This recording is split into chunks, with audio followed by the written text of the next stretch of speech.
Hi there, welcome to Nerdarchy for Nerds by Nerds. Today is going to be a GM 911, and on this lavish episode, we will be talking about Monty Hall campaign. So join us in this luxurious dungeon. Come into our corridors. I'm Nerdarchy Ryan, and today I'm joined by Dave, Ted, Nate. Okay, and so who did this question actually originate from? Do we Code Slinger? Code Slinger. So Code Slinger, like the Crossfire commercial back in the early '90s. But yeah, so Code Slinger had the question basically of what do you do when how do you deal with PCs that Your players got too much shit. Your what do I do? Your players got too powerful for their level, and with the bounded accuracy thing, the only thing I could see this possibly being is from they get too much magical shit too early, and it keeps just exponentially growing. Because one of the things he mentioned was that if a character dies in this party, and I think they were like 7th level, they get to come in with like. He said 2 medium level magic items that they would get to pick with that character, and typically since the character has already been adventuring, right? Well, but the character who died, that loot isn't leaving the game. You know what happens when a character dies. Before the body's cold, all the stuff's stripped off of it. Cold before it hits the ground. Right. Exactly. You're like, I don't want to let that dagger touch the ground. Yeah. So, the couple things to look at here. Number one, you want to make sure that you're following the rules of attunement. If your players have magic items, like they're gonna have a bunch of odd stuff if they've got loads of gear, but your really good stuff or heck, even some of your more mundane magic items require attunement, and you can only have 3 attuned items to your character, and if they're not attuned and you're using them, they don't provide a benefit. If you're playing this like 3rd ed and was 3rd and 4th, where basically you had item slots, and you could have pretty much 1 item in every single slot, and I think you end up with like 11 different slots on your body that you could have things like chest, arms, cloak, head, mantle, whatever. Like, so back then, like the entire game economy functioned and your character's performance functioned off magical items. In this edition, if you're fill all those right, in this edition, if you're doing it that way, you're doing it wrong. Like, sorry, but your game can't function. If you're worried about maintaining game balance and your character's not walking through encounters, well, it's really hard to do in this edition if you give them that leeway. He said something really important too. He lets them randomly roll. Yeah, no. So if you're going to do that, then you have to live with the consequences, because if they get something really good, well, that's what they get. And if it was a monster that could feasibly use it, like just an evil, it should have been using it against them the whole time, hitting them with it or gaining the benefit or something. And when you let the players randomly roll, they don't. The monster was not getting to the use it. Yeah, it's almost like it's not there. It's like, oh, you just rolled a hammer of thunderbolt. It makes it way more gamey. It makes it so much more gamey that the monster that had the access to this resource wasn't fucking using it. Well, because it didn't die and it didn't fall out yet. Yeah, it didn't Diablo. Diablo death, where the monster explodes. And, so that's another thing is you can't let the players randomly roll. Monster pinatas, basically. And just randomly have something, and it's like a sword. It's like, well, the hobgoblin would have used that. Or it's an axe. The hobgoblin would have used that. Right. Another thing is there's a layer treasure, and then there's regular, I found you running around the forest treasure. Layer treasure is where you're going to get the high amount of magic items. Running around the forest treasure is not the same. It's a little bit of coin, maybe. It's copper pieces. Yeah, it's copper pieces. It's what they got in their pocket. You don't have a magic ring of protection +1 in your pocket. The layer is the or bank at least account. If you do, it's on your finger. It's like because you got your hand in your pocket. That's why you got it in your pocket. So in the DMG, there's different charts for magic items. Yeah.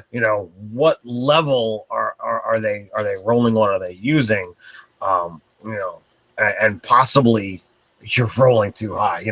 You want to use the lower end tables. Especially before you want to save the higher end stuff until after they get to 10th level. Well, no, you want to be specifically says how many layered treasures of different levels that you should look towards giving your players. As the GM, you should be really predetermining. Even if you're always fighting something in its layer, you shouldn't be getting the layer treasure for it because it's just not appropriate. Because again, you're going to stack it on the one side where they're just like, oh, I've got 3 attuned items. I can't use this 4th magic item. Well, they shouldn't have to say that. Well, there's also the other factor of if when players are dying and are coming back with 2 medium powered pieces of magic items. I don't even know what that means though. To be honest with you. Let's just assume Medium they're level. uncommon. See, Even if they're not uncommon, and there's some rare ones. Like, Rare ones are really powerful. it breaks the entire economy of the game. Like, is really what happens. You've got uncommon, rare, very rare, and legendary.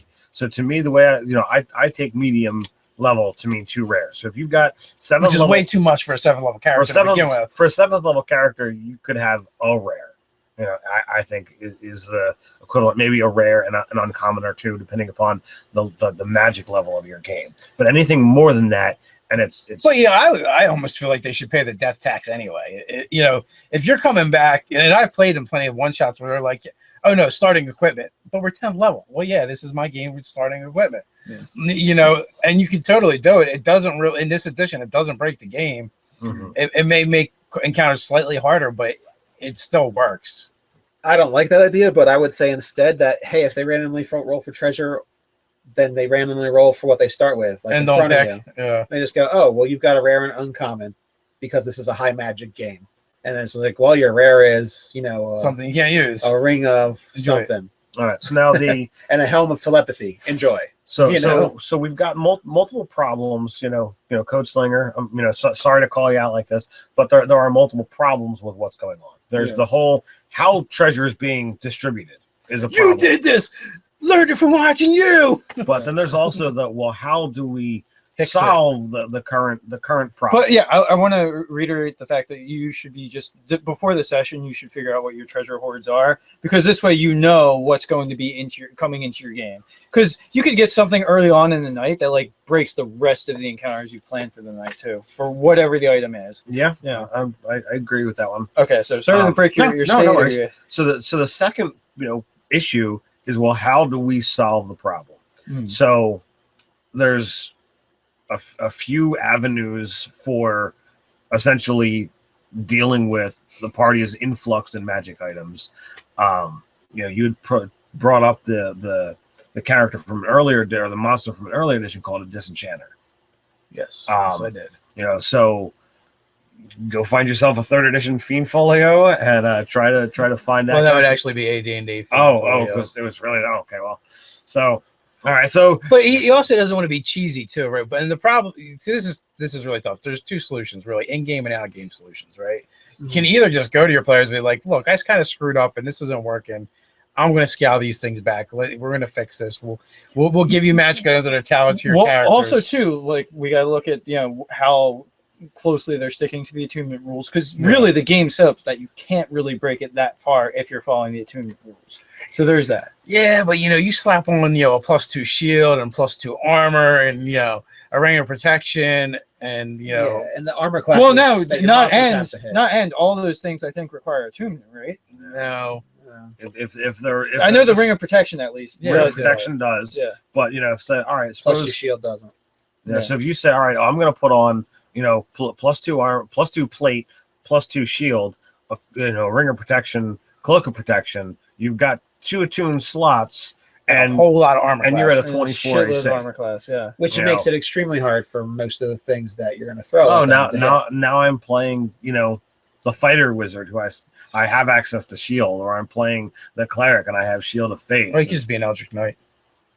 Yeah, Eldritch Knight. So I mean, you have all these different avenues. Too. I bet a lot of these Munchkin-y players. Well, I don't know if they're Munchkin-y, but no, he was saying that they're kind of, they're middle of the road. Okay, but what I'm imagining though, like if you know what loot's circulating in your party, and there's an awful lot to select from, you can build future character builds off of what's already available in the campaign. Oh, and I'm certain that there's some possibility of that. Yeah, I mean, so like that's it's kind of a problem. I would actually build into the plot where they actually have to use those magic items to do stuff. Yeah. Like, fuel a machine or something where like it's the only way there's a problem, and the only way they're going to solve it is if they feed some of their magic items to it.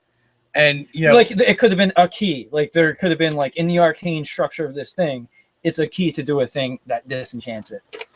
Well, it destroys the item. Yeah. Well, I mean, but now it's now a normal sword. Or it's a powerful creature that requires tribute. They get to decide if they want to just unload all their gold on it. But the second if it knows magic, it's going to be like, I want those things. And then you've got to barter for your way out of a situation. you know, you It can becomes a try- role playing Yeah, encounter. it's like a role playing. There's got to be a reward though. Like there's got to be a good reward for giving up that stuff. maybe he trades them in-game. something they need for a quest. So it's them deciding what to leave and lose, and they're gaining something like maybe a noble is going to give them a title, or maybe a noble, you know, somebody somewhere wants what this thing has. Or dude, what if it's some sort of like you know, like demigod or whatever deity that's just like there's too much arcane power focused in this one group of mortals. I need to balance That's this a out. dick move, and that's what he's trying to not Yeah, do. well, we're trying to avoid. Yeah, But I mean, from a world sense, like these people, like it's almost like the dragon knowing that, like, wow, this guy's got a nuclear bomb. If the deity is stepping forward, there's no choice. there's no options. You know, there's no option to just I would walk much away. rather see like there's this magical machine and you need enough magic items to power it in order to not end the world.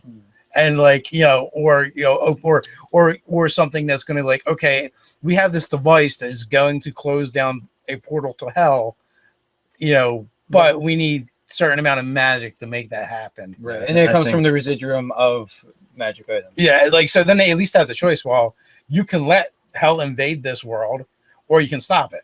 Right. You know, so how much is your stuff worth to you? Right. Do you want to save the world or not? You know, give them like if you give them really heroic choices to make, then I feel like that's your out. That's how you give them the win condition, and you can like thin out the magic items as well. I'd like the exchange for something that's going to give them some non-magical payday.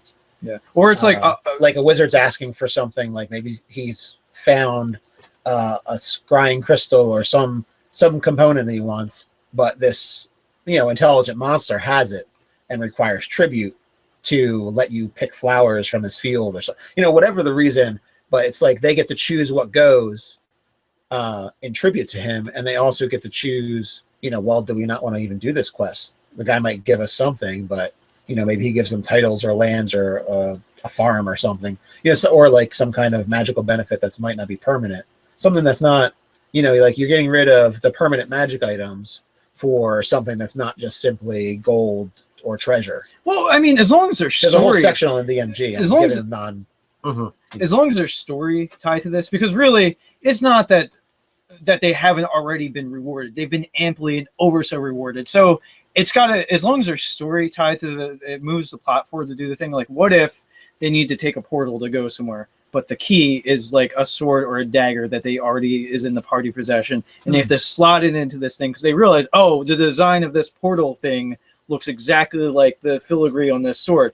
I have to slot this in there, and oh, it's not going to stay open unless I leave this here. So like for them to go through. Right, but I mean that's only one thing. Whereas, you know, Dave's suggestion or Nate's suggestion is going to get rid of multiple pieces. Well, you could do it. Could be over time that things happen too, like story arcs that like it starts to. Right, slowly I think he's attribute. looking for more of a quicker answer to getting the Like the next siphon quest out. fixes it. Right. Or, Well, and the other problem with that is if you do it as an attrition and then you're not giving them other rewards, then like it totally breaks like what you've already programmed them to do. Because if you come up with a solution that divests them of a bunch of their stuff in one shot, and then you know you're going to slowly reward them, and you change how you're doing it. Because if you just go back and do what you've been doing, there's no point in even correcting it. following our advice and correcting it at all. You might as well leave it the way it is, and except you play a Monty Hall campaign. You know, you're just going to have to use bigger and badder monsters. yeah. Yeah. Or, you know, you're going to have to come up with a solution that divests them of a bunch of this stuff, and then you're going to have to change how you do it. You're going to have to pick and choose, and you're going to have to slow it down. Mm-hmm. And not when a character dies, if it happens frequently, don't keep giving them magic items to bring in, Like or give it, or it be something. it seems random, like so you really there's don't no know. real consequence to death. Like it seems like it's kind of a boon in a way. Yeah, you can Yeah. just crank up more magic items. Yeah. You know, I would definitely institute the death tax, especially. And here's the thing: like the magic items are already in the party anyway, right? Mhm. So it's like they're just going to step in, and people are like, "Oh, who can use this?" And they're probably going to get stuff just for showing up. I mean, that's how our parties have usually worked anyway. Like, you know, I got this wand and I can't do anything with it. Yeah, I've scratched my back with it as much as I can. Right. I've got this, you know, +2 staff of the woodlands, but No druids. Anybody want to play a druid? Yeah. So sometimes that's how it works, and like Ryan said, you're better off just pre-genning your treasure, and as these guys have said, you want to use it against the party. Like, it's part of the challenge, in my opinion. Yeah. If you have a fighter with a +2 sword, he should be swinging at somebody. If they have defensive magic items, put them on them. When that guy's swinging that +2 sword, I mean, they're gonna feel it. They're gonna feel that extra 2 points, that 2 points to hit, 2 points to damage. Well, it glows with energy. It feels like it bites deeper or whatever, or it's like pulling at your life force as it cuts you, as it lacerates you. Yeah, so you can sort of give them like beef up, tease them. Well, you can tease out the reward too. Like, you see, he's got this really nice ring that like hums with energy or whatever. Like, you can kind of tease out the reward of what's to come too after the a little fight. higher. It's energy. Oh, Yeah. Sorry. Yeah. I'm at a lower register today. Yeah. So All right, some other solutions? We're looking for more solutions here. Yo, I we mean, have to give if a couple, you at least. could totally do the dragon demanding tribute thing. I mean, we were talking about the role playing thing. Like, I was playing the one of the like mega dungeons under Pathfinder rules, the Rapin the Thook, and there was totally a dragon that just tried to bandit us, and we just tried to run from it. But like, if it doesn't seem like they have a good way to get away, like it could command tribute, and basically, if they give into its demands, then their stuff is just becoming part of its hoard that they can later seek back out. Well, yeah, that's true too. And like, what about Scott's game that me and Ted played in, where there was a baby that was going to die, and the only cure for it was in the dragon's hoard? Well, our solution was to go and kill the dragon and take the thing. Well, what if you use a dragon that's way more powerful than the party, and they have to go and negotiate with the dragon? And then the question is, do we give up 4 of our magic items and get the thing and save the child, or do we let the child die? Right. And you give them a no-win situation, and it could be a dragon, it could be a demon, it could be a powerful wizard. Like, there's a tons of different ways to do it. So there's the NPC that you have to barter with to do something that's meaningful. There's the inanimate object that you need to encounter with, say your magic machine that's either gonna destroy the world or gonna close a portal. It's a wood chipper, basically. Or there was a spelljammer that was fueled by magic items, and maybe it's not a spelljammer, but maybe it's an airship, something cool that you're like, oh, I need to get somewhere really fast. I could use a jet plane. Yeah, get there and back. But oh, by the way, it's going to use these up. Well, I mean, you could, dude. All right, I think I got something. That's a good one, because that will give it will be a constant drain. Yeah, but it's on super convenient. Well, I just have something to piggyback off of what you were just saying. What do you got? So what if you have some sort of like extraterrestrial sort of like the Cthulhian, the aberration sort of thing, like we were talking about, almost an alien invasion in our campaign world idea. So what if the ship lands, it's kind of crash landed, and the only way the adventurers can send it back out of the atmosphere of where of their planet, their world, is by fueling enough arcane stuff into the engine to get them the hell out of their world, and then they can send it away. The door pops open and it won't shut until they put enough magic items in it. Well, I mean, like, the wizard starts doing the calculations. The arcane caster is like, we need a lot of arcane energy. Well, you only have to, and the way alien technology works for 5th edition, you don't really have to fiddle with it too much to figure it out or break it. So, well, I mean, you don't have to do anything. Like, we make it as the DM, you can just say, do this. Like, there's a big very superheated reactory thing that you feel like if you throw a lot of funnel, if you throw a lot of arcane energy in that direction, like a lot, like permanent amount of arcane energy, you feel like that would fuel getting this thing the hell out of our atmosphere. Yeah. So I think we kicked around some ideas. I don't know. Get down in the comments, you guys, if you have any ideas. Maybe you've had these problems before yourself, and you've had to fix them. Let us know. Let Code Slinger know. While you're at it, like, comment, and share. Check us out on nerdarchy.com. Let's see. You can hang out with us over on Facebook. You can also join the conversation over on Reddit. So until next time, stay nerdy.